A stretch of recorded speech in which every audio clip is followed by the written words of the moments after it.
kilitlemiş olan Megane klima kompresörünün içini açıyoruz.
Genelde bu tür şeyler, klima kompresörleri bakımsızlıktan bu hale geliyor.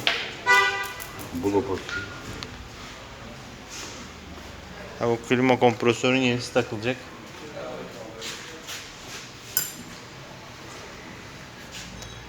Ama neden bu hale geldiğini görmek ve göstermek için bu videoyu çekiyoruz. Düzenli olarak en aşağı 2 senede bir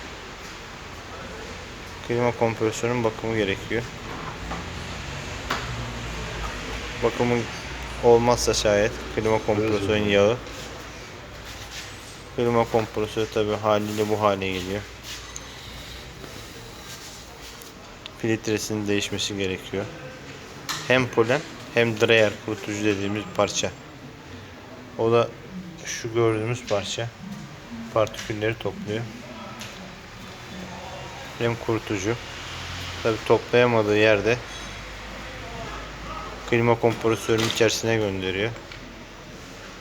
Klima kompresörünün içi bu hale geliyor.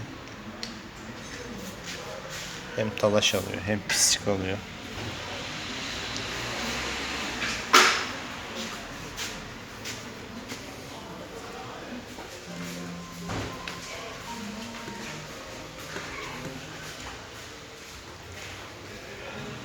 Bu gördüğünüz piston klima kompresörünün içerisindeki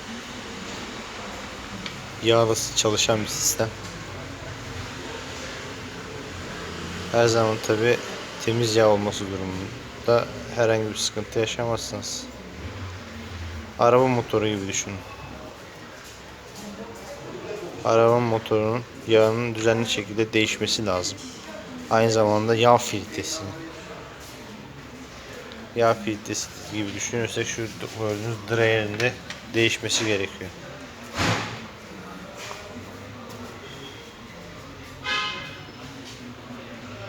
Şimdi neyi var neyi yok bakılacak. Temizliği yapılacak. Ama tabi haliyle klima kompresörünün basıncı da düşük. O yüzden dolayı randımanlı soğutmuyor. Bunun yerine yenisi takılacak. Ama gene de bir bakıyoruz klima kompresörü neden bu hale gelmiş.